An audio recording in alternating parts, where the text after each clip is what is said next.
Eh bien, voilà un dossier qui comporte sa part de mystère, beaucoup d'intérêt aux États-Unis, la publication des dossiers Epstein. Et je sais que ça intrigue, c'est pour ça que je vais donner des explications, parce que, bon, vous êtes quelques-uns à poser des questions, mais qu'est-ce que c'est exactement? Bon, je pense qu'Epstein, on commence à connaître le personnage. Oui, très riche, mais surtout très réseauté. Tu sais, le genre de gars qui, au fil des années, était devenu ami avec plein de monde. Puis il y a comme deux affaires en parallèle. Oui, bon, très jet-set, ami avec beaucoup de monde, mais aussi un dépravé. Avec son île privée, oui, dans les îles Vierges américaines, il y avait une île à lui, où il amenait les jeunes filles, il comprenait toute l'histoire. Là. Donc, et c'est pas toutes les personnes nécessairement qui étaient en relation avec lui qui allaient sur l'île. En fait, je pense que la majorité des gens qui sont allés à des soirées ou qui l'ont eu dans leur vie sociale ne sont pas allés sur son île. Mais il y en a qui sont allés. Fait que les dossiers Epstein, c'est tout ça. Le type finit par être en prison, s'est suicidé. Il y en a qui y croient pas. Encore bien des gens qui disent hey, son suicide, ça arrangeait trop de monde, ça se peut pas. Donc, est-ce que la révélation de tous ces dossiers pourrait signifier une bombe d'ici 30 jours? Donc, quand on dit là, ce qui a été voté cette semaine là, en faveur de la publication des dossiers Epstein, ça veut dire quoi? Ça veut dire de rendre public la totalité des dossiers qui sont présentement entre les mains du département de la justice américaine. À une nuance près, ceux qui pourraient révéler, par exemple, l'identité des victimes ou qui pourraient compromettre des enquêtes en cours, donc il pourrait y avoir des exceptions que le département de la justice dirait ça, je caviarde ça ou je ne peux pas le présenter. Les documents d'enquête, donc pour en faire partie, tous les documents qui ont été utilisés pour la poursuite, dans la préparation de la poursuite contre Epstein, des communications donc de toutes sortes, le courriel, lettres, etc. Donc, c'est le genre de documents qu'on pourrait retrouver dans ce qu'on appelle les dossiers Epstein. Bon, ce qui s'est passé cette semaine, il faut le comprendre, pourquoi ça ne sortait pas avant, qu'est-ce qui est arrivé, pourquoi ça sortait pas, puis là, tout à coup, tout a débloqué, puis en l'espace de 3 jours, les dossiers Epstein vont sortir. Bien, c'est le virage de Donald Trump. C'est vraiment là que ça s'est passé. Et pourquoi Donald Trump a changé d'idée complètement? Pourquoi dimanche soir, il a dit, oui, il faut tout que ça soit révélé? C'est la pression des républicains. En fait, c'est plus que de la pression. Ce sont des élus républicains qui lui ont dit, nous, on n'est plus parlable. On veut la révélation des documents, probablement parce que leur base électorale, leurs militants, leurs membres, leurs donateurs, leurs électeurs dans leur comté, ce sujet-là touche beaucoup les Américains, beaucoup les supporters de Trump là, qui croyaient à un complot ou que les démocrates avaient caché des affaires avec Epstein, puis Clinton, puis tout ça. Alors, Donc, il y a des républicains qui ont dit, mais en fait, assez de républicains pour qu'ils perdent le vote à la Chambre des représentants. Donc là, il s'est rendu compte, OK, je peux pas perdre un vote là-dessus. Moi, Trump, être le gars qui veut cacher les documents, puis que dans mon propre parti, les gens votent pour les révéler. Donc, pour éviter l'humiliation de perdre le vote, pour éviter, lui aussi, Donald Trump, de devenir accusé de camouflage, là. C'est devenir du côté de ceux qui veulent pas la révélation des documents, donc être accusé de camouflage. Il a viré de bord, il a dit « Je souhaite maintenant que les documents soient connus, soient rendus publics. » Vous allez voir qu'une fois que Trump a donné le feu vert, la machine est partie, là, ça n'a pas été long. Des votes qui se sont pris mardi dans les 2 chambres. Ça a passé dans la même journée.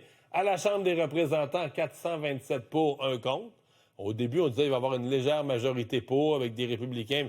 Mais finalement, tous les républicains, parce que personne ne voulait être du côté de ceux qui veulent cacher, tu comprends? Parce que là, tu as l'air de... C'est quoi que tu as à cacher? Fait que tout le monde, une fois que le train était parti, tout le monde s'est rallié à dire « Oui, on veut la transparence, on veut la transparence. » Même chose au Sénat où ça votait à l'unanimité. Et finalement, donc hier, en fin de journée, sur ses réseaux sociaux, Trump a reconnu avoir signé, parce que une loi n'est pas loi tant que le président n'a pas signé. Donc, il l'avait signé. Donc, la loi à force de loi. Ce qui veut dire quoi?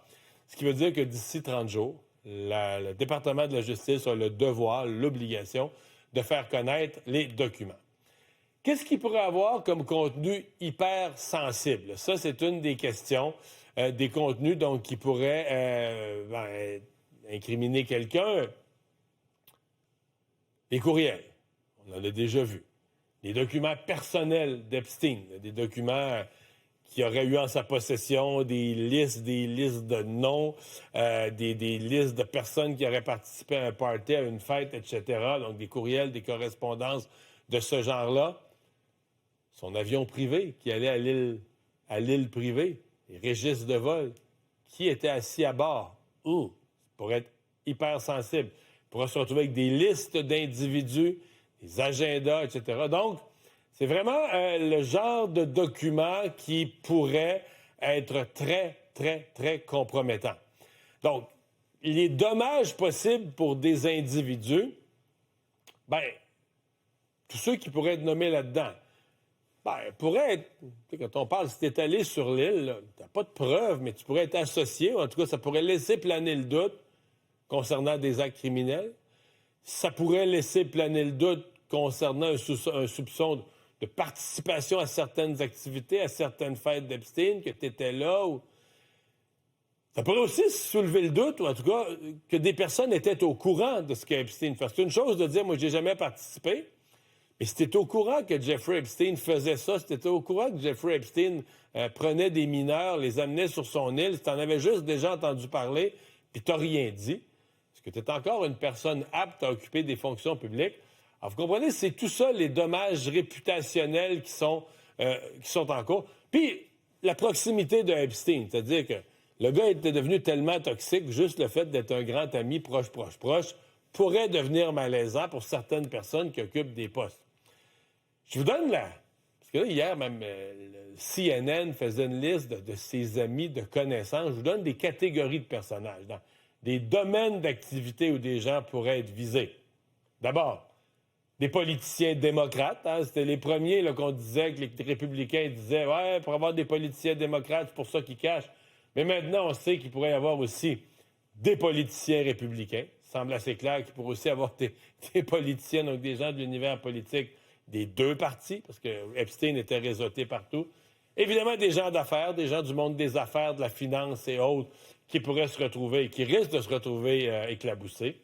Des vedettes du milieu artistique, autant des artistes eux-mêmes, des gens connus que des gens qui sont derrière la scène, des producteurs, des gens qui font beaucoup d'argent dans le milieu artistique, mais qui sont derrière la scène. Des universitaires, d'ailleurs, il y en a déjà un à l'Université Harvard, Larry Summers, qui s'est retiré de ses fonctions à titre préventif. Quand je vous dis qu'il y a des gens qui dorment nerveusement, c'est à ce point-là. Des gens qui ont l'air à penser que quand ça va sortir, ils vont être éclaboussés, que c'est quasiment inévitable. Dans toute cette histoire-là, si on revient à Donald Trump, à son changement d'idée, son changement de position, c'est vraiment fondamental, c'est l'image de Trump. Il y a des gens de sa base qui se sont tournés contre lui, parce que lui, il s'est fait élire, qui était l'ennemi des élites. Le gars de la base, riche, personne ne peut le faire chanter, mais qui est du bord du peuple. Il est l'ennemi des élites. Puis là, la question, dans son propre parti, ceux qui se sont virés contre lui, ils disent, ben là, mais là, lui, dans le fond, il était avec eux autres, il était avec Epstein, est-ce qu'il est l'ami des élites? Et tu sais, entre vous et moi, c'est une ligne... tout le succès de la carrière politique de Trump, c'est d'être l'ennemi des élites. Mais, tu regardes sa vie, lisez sa biographie, il a passé sa vie dans les grands parties, puis être l'ami des élites, puis être invité dans les soirées mondaines, puis tout ça, Fait que, il peut pas se permettre ça. Politiquement, il peut pas se permettre de passer à ami des élites. Son positionnement politique, il doit... Puis là, les élites, c'est un grand mot, c'est un peu du n'importe quoi, mais dans son mouvement MAGA, lui a présenté son mouvement. Comme nous, on est le mouvement ennemi des élites. Alors, les élites sont corrompues, sont contre le peuple. Puis moi, Trump, je vais défendre le peuple contre l'élite du pays. Alors, vous voyez le caractère ultra sensible de cette affaire pour son image.